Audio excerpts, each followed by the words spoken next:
Matthew 26:38. Sinabi sa kanila ni Jesus, "Ako'y halos mamatay sa tindi ng kalungkutan. Maghintay kayo rito at samahan ninyo ako sa pagpupuyat." Loneliness and isolation. Thank you, Father, that you are with us, you are in us, and you never leave us. Sa sandaling ito, Panginoon, kami po ay nagpapasakop, humihingi ng kaliwanagan, karunungan, at mangusap kayo sa amin para ang mga pang-araw-araw na buhay namin ay maiayon namin sa iyong kalooban. Be our preacher, our teacher, our healer. We seek you. Thank you, Father, in the name of your Son, Jesus. Maraming mga tao kuminsan nagsasabi nila halos mamatay sila sa lungkot. Sabi ni Jesus nung siya ay magdarasal sa halamanan ng Gethsemane, ganun din. Matthew 26:38, He said to them, "My soul is overwhelmed with sorrow to the point of death. Stay here and keep watch with me." These two sentences will give us a great insight into how to handle deep loneliness and isolation. But suffice to say, Jesus knew extreme sadness. Alam niya ang pinakamatindi, pinakamalalim na lungkot, na halos pa nga sabi niya ay ikamatay niya. Mark 15:34, And at 3 p.m, Jesus cried out in a loud voice, my God, why have you forsaken me?"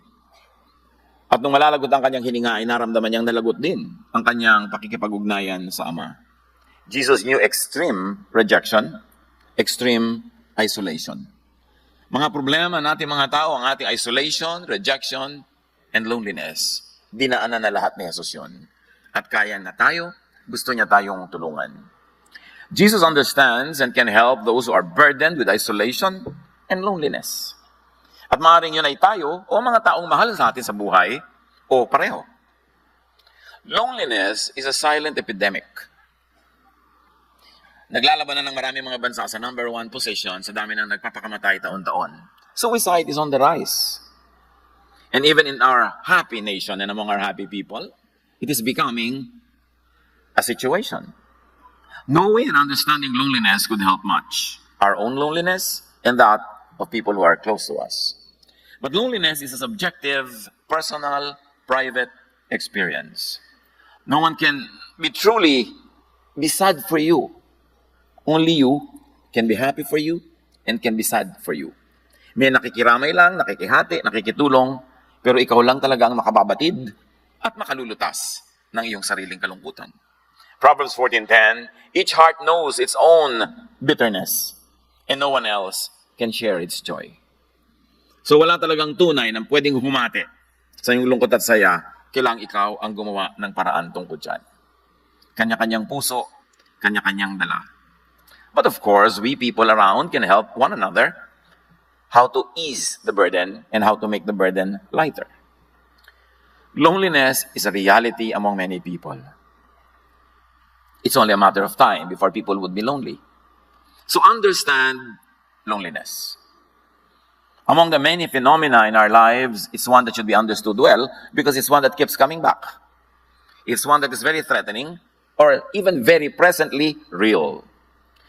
But loneliness, according to many studies and our very personal experience tells us that it is mainly caused by separation. Physical separation from people who matter, mental, emotional, and spiritual separation. Kaya kung minsan may kasama ka pero malungkot ka rin kasi magkalayo ang loob nyo. Pero naman, iisa ang loob nyo pero magkalayo ang katawan nyo kaya malungkot pa rin. Maraming formula ng ending malungkot ka. At pati ang spiritual separation natin from God can cause a lot of complications that are not so easily identifiable na yun pala ang dahilan. Western civilization has a very clear history of separation. Nung una, ang lahat ng mga tao sa balat ng lupa, puro pamilya lang, tribo-tribo. Sa ating sinaunang kasaysayan, para barangay, hanggang doon lumaki ang ating community and not beyond that. Kaya nanatiling mas malapit tayo sa isa't isa. But during the European Renaissance, in the 14th to the 17th century, nagsimulang maglayo-layo ang isip ng mga tao kasi mayroong mga rumunong, naging mga experts sa sciences, sa philosophies, at naiwan nila yung mga asawa nila, kamag-anak nila, o community nila, nagkaroon ng mga ganong klaseng separation. In the Industrial Revolution in Europe that happened from 1760 to 1840, there was a lot of separation kasi nung araw ang mga tao, farmers lang lahat or hunter-gatherers, Pero nung nagkaroon ng Industrial Revolution, nauso ang mga factories, nauso ang mga cities, maraming mga tao sa mga malalayo, mga liblib na lugar, isa sa kanila ay pupunta sa city, sa factory para magtrabaho, nagsimula ang paghihiwalay. Sa atin din kasaysayan, ang ating mga kababayan at mga ninuno ay magkakasama lang sa baryo, doon kay sinilang, doon ka lalaki, doon kay papanganak, doon ka manganganak, doon ka mamamatay, doon ka ililibing, kayo-kayo lang. And there was no sense of separation. Pero uso yung mga galleon trade, ang ating mga tripulante, sumasakay sa barko, 1 taon, 2 taon nakasakay doon, nagsimula yung mga paghiwa-hiwalay na hanggang ngayon, very clearly seen sa ating overseas contract work phenomenon. Na nearly every household has somebody abroad. That there's probably no Filipino na wala siyang kaibigan o kakilala na hindi nagtatrabaho sa barko or abroad. So, totoong-totoo sa atin ang paghiwa-hiwalay. At dahil doon, maraming kalungkutan. Yung iba, iniimpit na lang, itinatago, pero meron. Yun namang iba, buong dramang ibinubulala sa airport. Tuwing aalis ang mahal sa buhay. So, pero meron. But loneliness is a biological function. In fact, it's a biological warning, like hunger is. Sana hindi na lang nakakaramdam ng gutom. Blessing makaramdam ng gutom kasi warning yon ng nature na kailangan na ng katawan mo ng pagkain. Kasi kung hindi ka na warning, hindi ka nagugutom, hindi ka kakain, bigla ka na lang mamamatay. Ganon din ang kalungkutan. Blessing siya dahil siya isang biological warning. Bakit siya blessing? Loneliness makes you pay attention to the pressing physical needs of yours. Ano yon? Pinag-usapan natin na ang una sa lipunan, nung na-develop ang mga tao, mga closely knit families lang, mga tribe. At hanggang ngayon, up to a point, tayo mga Pilipino, very tribal ang orientation. To the point that we are not thinking in terms of nation, we're thinking of our barrio, of our region, of our family. So, malapit pa tayo sa ganung form. But this kind of social structure knows that survival is in numbers, in cooperation, in the family, in the community, in the tribe. Kaya pag ikay nasa barrio, lalo't mas liblib, mas nakikisama ka sa kapwa. Dahil sa barrio, kung manganganak ka, wala ka namang kotse, kung pasakayin ka nung kapitbahay mong may tricycle at dinala ka sa clinics, pasalamat ka. Kaya habang di ka nanganganak, paano yung pakisama mo sa kanya dahil may tricycle siya eh? Interdependence. Pag kailangan, pag may namatay, mag-abuloy ka. Para ikaw namatayan, mag-aabuloy din sila. So, may ganun tayo. Yung closest ng family ties natin, may economic dimension yan. Kaya pag yumayaman na ang mga tao, tumitira sa mga lungsod, hindi na sila nakikialam sa neighbor nila. Kasi may sarili-sarili silang kotse, hindi nila kailangan makisakay. May sarili-sarili silang ulam, may sarili-sarili silang hanap buhay, nagiging mas less personal, and that's also a climate for more loneliness. Unless city people are able to recreate the tribe and invent their own tribes. Kaya may mga tribe ng mga nag-exercise sa plaza, may mga tribe ng mga ganito at gano'n ng interest. Kasi you always recreate the small tribe because there's security in such a setting. Ngayon, pag nalulungkot ang tao, ibig sabihin, kulang ka sa tribe. It's a warning.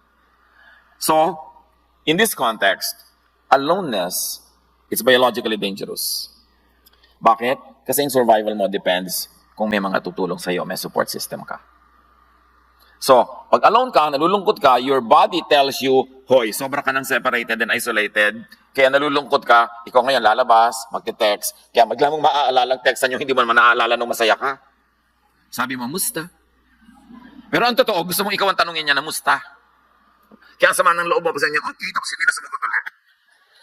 Because every text is a cry for help. So nagte-text ka para textan ka rin. Now, aloneness is biologically dangerous because in the tribal setting, nag-iisa ka, kayang-kaya kang kainan ng leon, kayang-kaya kang pagtulong-tulungan ng hayop, o natumba ka, walang tutulong sa'yo, nangailangan ka, walang mag-aabuloy. That's why creation mandates that these risky situations cause loneliness.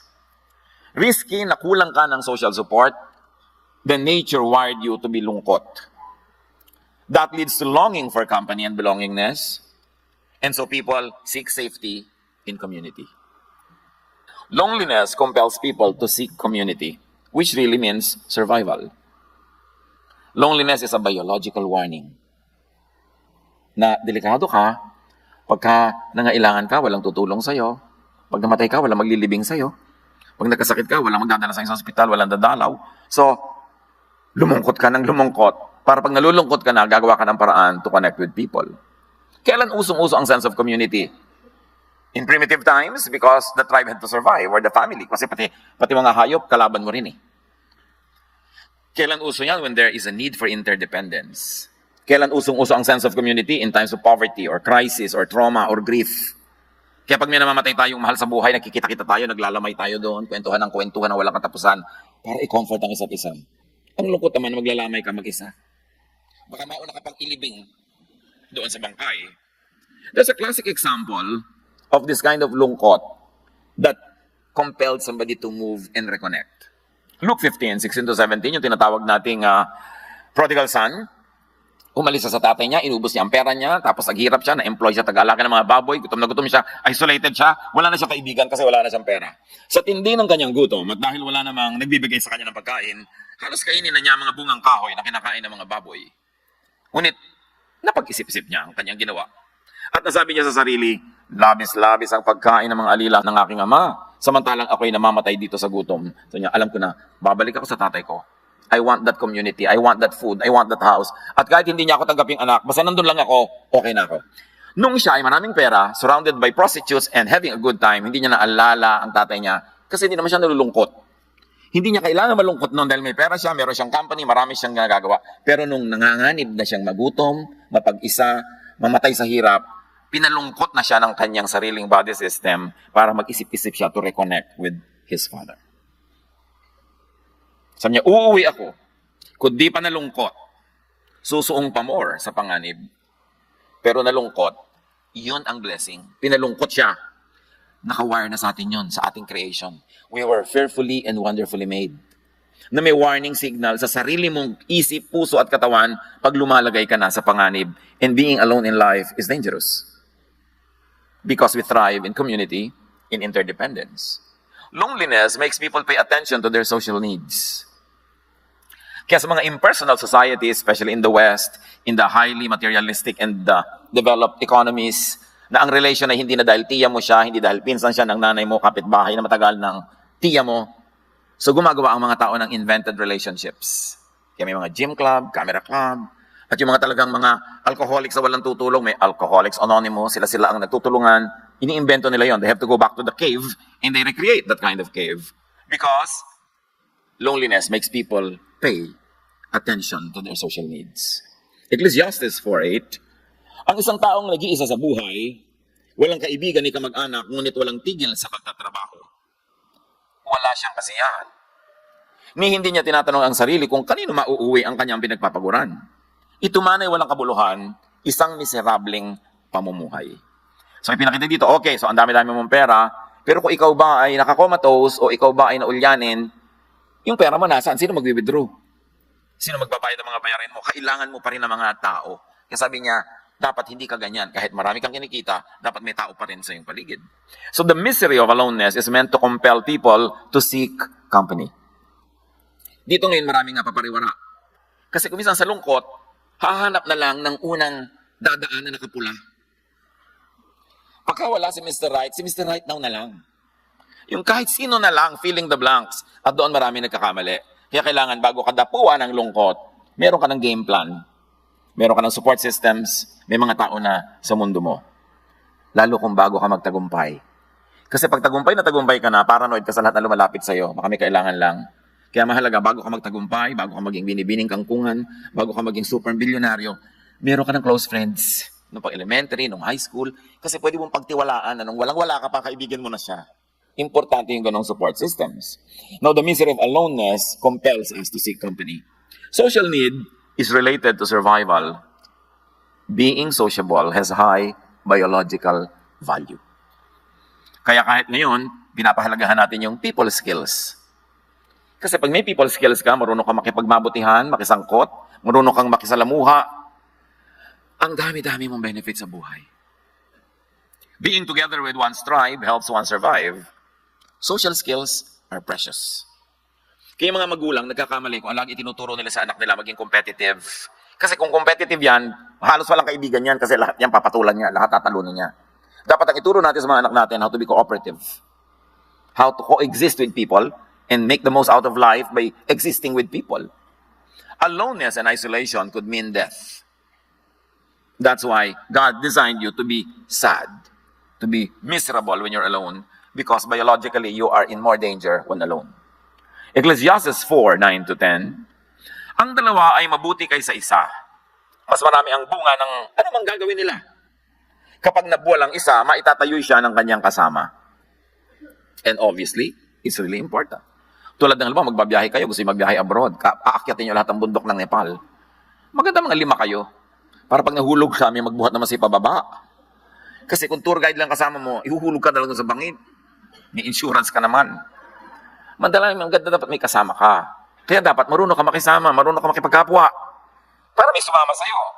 Sabi ni Ecclesiastes, kawawa ang nag-iisa sapagkat walang tutulong sa kanya kapag siya ay nabuwal. That's why, position yourself that you can have partners in life, partners in business, partners in your activities, and even a romantic partner, if you are meant for it. But allow others to have their own partners. Yung mga magulang ko minsan, we're so selfish. Pag higpit-higpit mo sa anak mo, ayaw mo man lamang na may umibig sa kanya o may makipag-ibigan siya. Kasi bata ka pa. Nung tumatanda ka na, at tumatanda na rin yung anak mo, at wala pa siya, kulang na lang iparipa mo.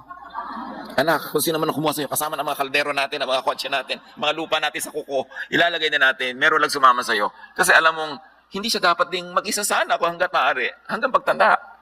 Pero ayaw mo pa na mangyari yun, hihigpitan mo ng sobra-sobra habang bata, kailan mo ipagtutulakan pag 50 anyos na. Sa bagay ngayon, 50 is the new 20. So very important, naturuan natin sila ng social skills, we allow them to have friends. Anak, bakit wala kang friends na nag-sleep over dito? Diba? Invite them here. Ikaw, may mga kaibigan ka ba? Kung mag-sleep over ka doon, saan yun? Anong telephone number nila? May fire exit ba ang bahay nila? Siyempre, gusto mo namang malaman yon para safe yung anak mo. Pero let them socialize. Genesis 2:18, the Lord God said, "It is not good for man to be alone, or woman to be alone. I will make a helper suitable for him." So creation and nature rewards collaboration. Kita nyo sa ating mga baryo, umusing bayanihan, kasi tulungan, kasi wala nang may pera eh. Ang mga may pera lang noon yung mga landed class, but 90% of the people walang pera. So we perfected bayanihan. We perfected abuluyan. Bakit po 12 araw na hindi pa nililibing ang patay? Wala pang pambayad ng nicho. Diba? Kakabaan mo pa yan. Tulungan ng tulungan. Because nature rewards collaboration. Kahit sa mga hunting societies, hindi ka pwede mag-hunt mag-isa. Dapat 5 kayo, 10. Pati sa mga halaman, sa mga hayop, mahalaga yung may mutualism na relationship. Both of you benefit by being together. Or at least commensalism, one benefits and the other is not bothered. Pero pagka parasitism na yan, hindi na maganda yung kanyang relationship. One benefits and the other is destroyed.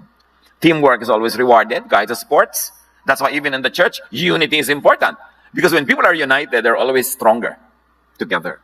Ecclesiastes 4:11-12, kung malamig ang panahon, maaari silang magtabi sa higaan upang parehong mainitan. Ngunit saan siya kukuha ng init kung nag-iisa siya? Kung ang nag-iisa ay maaaring magtagumpay laban sa isa, lalo na ang dalawa. Mas magtatagumpay sila kung dalawa sila. Ang lubid na may 3 pilipit na hibla ay hindi agad malalagot. So mahalaga, meron kang karamay. Friends, multiply our joy and divide our sorrows. So it's important na marunong kang makitungo. Proverbs 18:1, ang taong makasarili ay humihiwalay sa karamihan at salungat sa lahat ng tamang isipan. In other words, sabi ng Proverbs, yung sobra kang selfish, abnoy. Hindi natural yan. Dapat hindi ka selfish, dapat give and take. Dapat nakikipagmabutihan ka kasi for survival niya at mo, you need to have people around you. Creation wired the brain to feel pain in aloneness. Kaya kung nag-enjoy ka laging alone, as in extended aloneness, extended enjoyment, hindi na yan normal. Because we were wired to feel pain in aloneness so that we will relieve the pain by seeking company. It means cooperating with others. It means enhancing your chances at survival and even at thriving. Loneliness is meant to stop and to minimize behavior that isolates people. Kaya ka pinapalungkot ng Diyos para tigilan mo ang paghiwalay sa kapwa tao, humanap ka ng koneksyon. That is why rejection and isolation hurt. Bakit pag may nagre-reject sa'yo, nasasaktan ka? Kasi we were wired by God to want to be accepted. Because when we are accepted, we are safer. Because we are with the group. Pero yung nire-reject ka na, nagre-rejoice ka pa, abnormal yan. Or pride na lang yan, ayaw mo lang aminin. Kaya masakit yung nire-reject ka. And yung sakit na yon ang magtuturo sa ating makibagay, makisama sa tama, para hindi tayo ma-reject. At stronger tayo pag meron tayong support system. Jesus took up and endured extreme isolation and loneliness so He can save us from it. Salamat. Dinanas ng Diyos lahat yan ng Panginoon para kayang-kaya at alam na alam niya tayong tutulungan. Isaiah 53:3, hinamak siya ng mga tao at itinakwil. Nagdanas siya ng hapdi at hirap. Wala man lang pumansin sa kanya. Binaliwala natin siya na parang walang kabuluhan. Referring to the coming Messiah. Si Jesus yun. Kung nararamdaman nyo binabaliwala kayo, parang wala kayong kabuluhan, nadaanan na yan ni Jesus. Therefore, alam niya ang situation nyo, alam niya kayong tulungan. Hebrews 2:17-18, for this reason, Jesus had to be made like us. In every way, He became like people so that He could be their merciful and faithful high priest in service to God. And now He can help those who are tempted. He is able to help because He Himself suffered and was tempted. So if your temptation is to feel so bad because of your loneliness, Jesus can help you out of that because He already experienced it. Ipinadana sa Kanya ang lahat ng klase ng hirap, hindi man bawat detalye, kundi yung types of suffering, so He could be a very, very sensitive helper, nurse, and doctor. What are the general effects of loneliness? Loneliness makes people age quicker. Yung ang bilis tumanda. Mahirap na tumanda ka bigla kung masaya ka. Kaya alam na alam mo ko yung misis, nagpa-problema dahil yung asawa niya, ang daming kulasisi. Ang tanda ng itsura. Maliban na lang, of course, meron siya mga regimen na napatatakpan ng technology. Yung kanyang lungkot. Pero alam na alam yun, bakit ganyan ang itsura ng pinsan natin? Siguro na bababae asawa niyan. Kasi nakaregister sa mukha ni misis ang pinagagagawa ni mister. Mabuti na lang, may mga exercises na ngayon na pwede nang imitigate yung ganung mga effects. But loneliness makes cancer deadlier. Yung may cancer na nga, tapos malungkot pa, mas mahirap tablan ng mga pagpapagaling at mas mabilis lumala. This is science. Researchers show us. Loneliness makes Alzheimer's advance faster. And loneliness makes the immune system weaker. Pagka ang lungkot-lungkot mo, may humatching lang 3 meters away na hahawa ka. Pero pag ang saya mo, kahit bugahan ka dito, siya ang natutumba. Kaya mahalaga sa tao, masaya. Diba? Kasi pag masaya ka, yung immune system mo mas malakas. At yan ay proven talaga. Psalm 38, 6-8, wasak at kuba na ang aking katawan, ang buong maghapoy puspos ng kalungkutan. Dumapong lagnat ko'y apoy na sa init. Lumulubhang lalo ang taglay kong sakit. Ako'y nanghihina at nanlulupaypay, puso'y dumaraing sa sakit na taglay. So you see, pagka ikaw ay emotionally sick, your body becomes sick. And when your body becomes sick, you also become emotionally sick. So it feeds itself. It becomes a cycle. Hinihila ka pababa ng pababa ng pababa. Yung katawan mo, papalungkotin ng puso mo. Yung puso mo pala, hihinain ng katawan mo. Sa kapupunta noon? Sa libingan. Kaya dapat may gawin ka. Pag lagi kang nalulungkot, dapat may gawin ka. Huwag kang magmukmok. Huwag kang humingi ng awa. Huwag kang lagi na lamang na mag-self-pity. You've got to do something to get yourself out of that hole. Once loneliness becomes chronic, it will be self-sustaining. Ito ang sinasabi ng mga clinical records.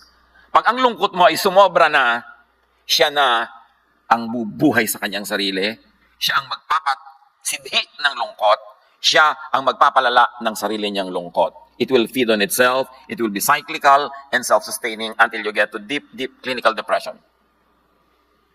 And that's when people jump off buildings and bridges and kill themselves. Don't get near that point. Kailangan kontrahin mo ang iyong mga lungkot. Now, how loneliness works for the worse. Paano ba nagpapalala yan? Physical and social pain send messages to your brain. May physical pain ka, emotional pain. It sends signals to your brain. And prolonged feelings of loneliness is read by the brain as threat. Pag lagi kang malungkot, ang reading ng brain threat. You are under threat. No? Then it switches to survival mode and sees danger and hostility everywhere. So pag malungkot ka, yung brain mo maglalagay ng armor, maglalagay ng protection, at ipoprotekta niya sa lahat ng tao.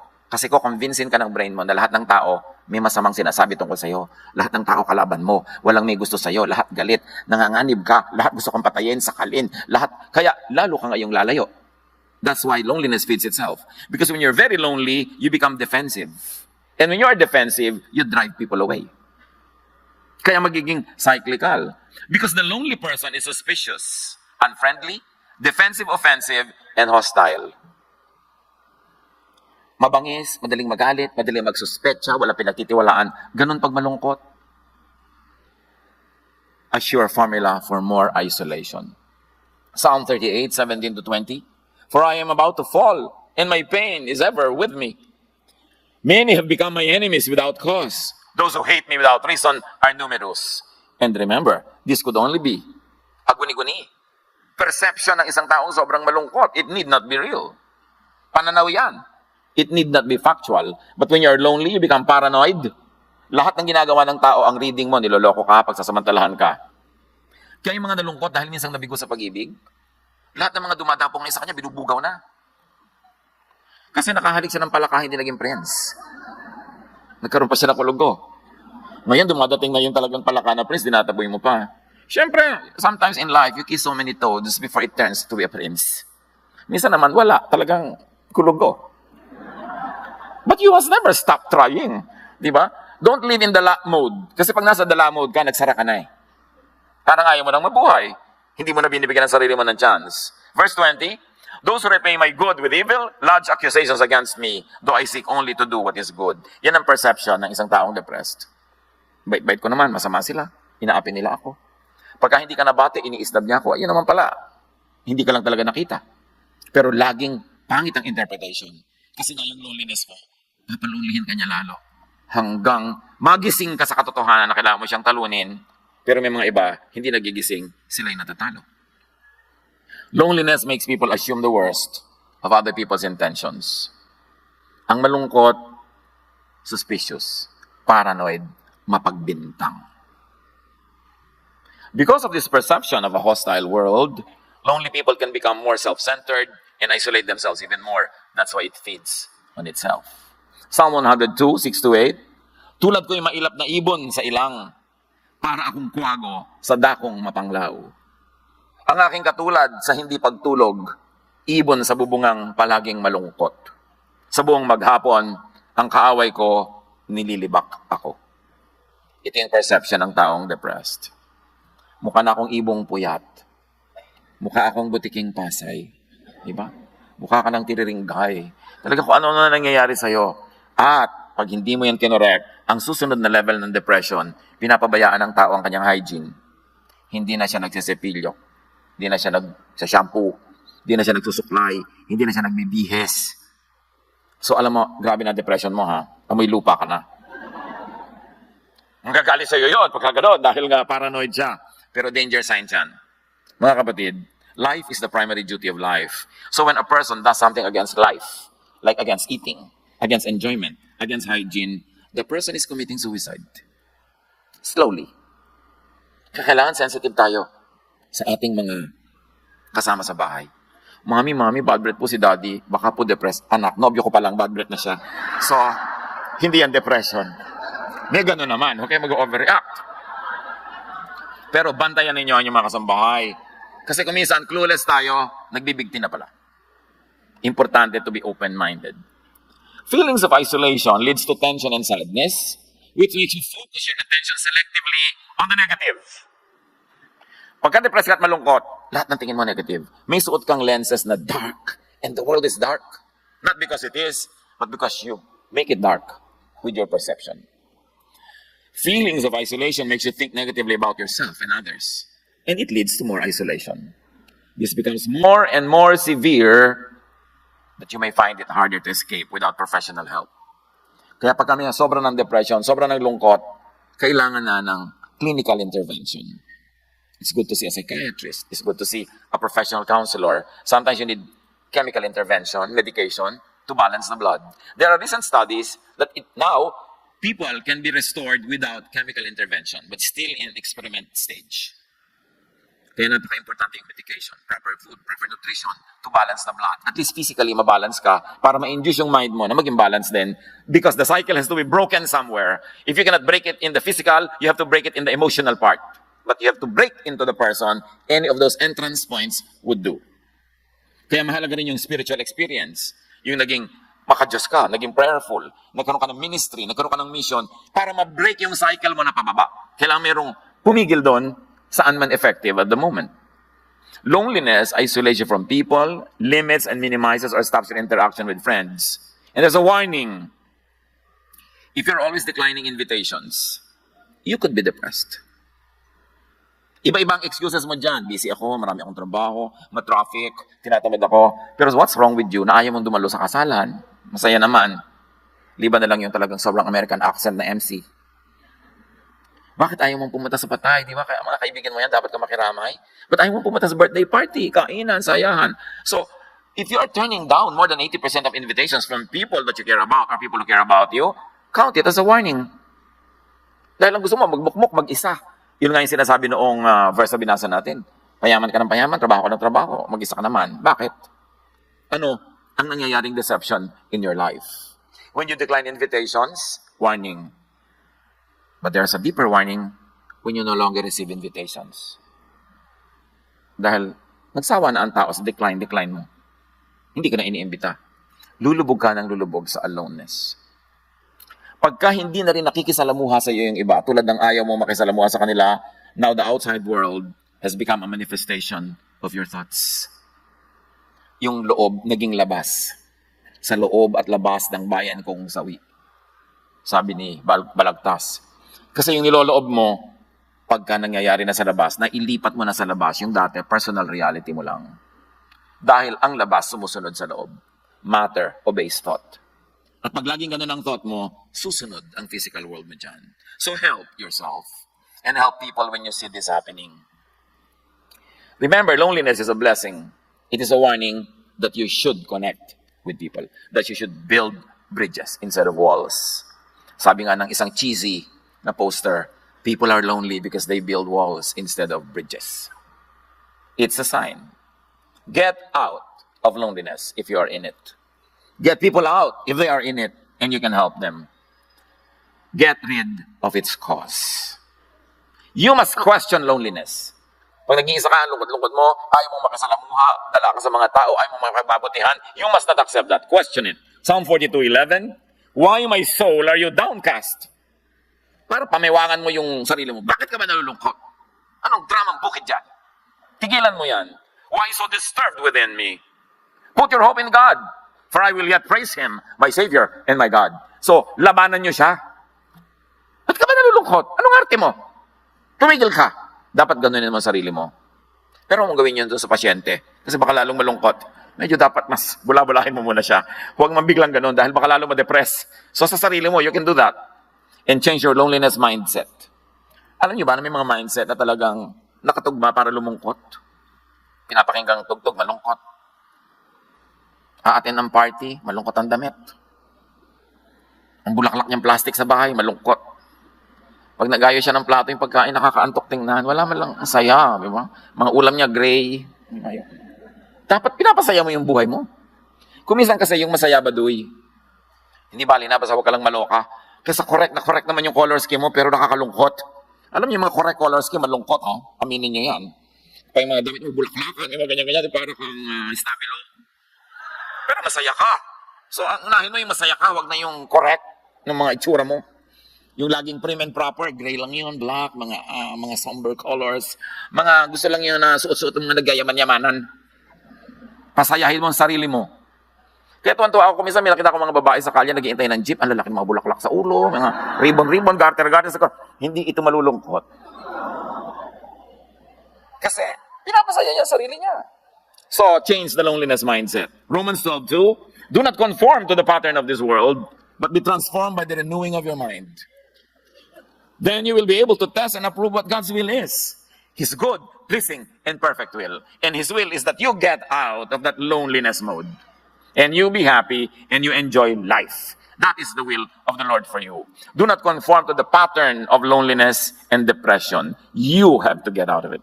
Check for your negativity. 1 Thessalonians 5:18, give thanks in all circumstances, for this is God's will for you in Christ Jesus. Always find something to thank God for. And be very profuse and dramatic with your thanksgiving.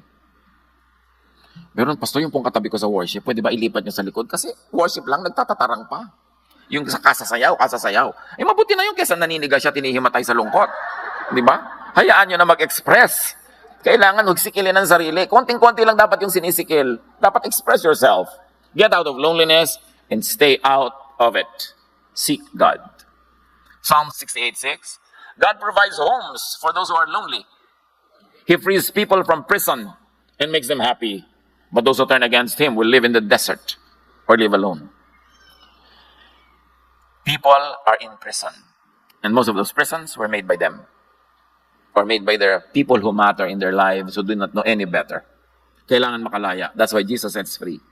That's why we should set people free. To express themselves, to be themselves, to love their true loves, to live their true lives. Para mawala yung mga depression na yan. Psalm 16:9-10. Therefore my heart is glad and my tongue rejoices. My body also will rest secure.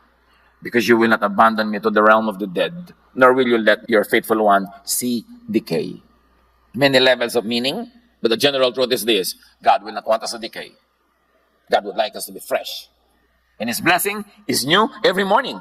You can never run out of fresh blessings as long as fresh mornings come. So nananatili ka lang malungkot kasi pinapanatili mo ang sarili mo dyan. You've got to get out of it. Psalm 25:16-21. Turn to me and be gracious to me, for I am lonely and afflicted. So aminin, kung malungkot, sabihin, huwag ikahiya. Kung kailangan ng clinical treatment, huwag ikahiya that you're seeing a psychiatrist. You know, yung nagtatanggal ka ng kukumpatay, ganun din yun, yung pumupunta ka rin sa psychiatrist. Pinapagaling mo lang ngayon sakit. Dapat walang stigma ang mga mental illnesses. Kasi katulad lang yan ng ibang other illnesses. Aalisin natin dapat yung mga ganyang stigma at hindi dapat itago.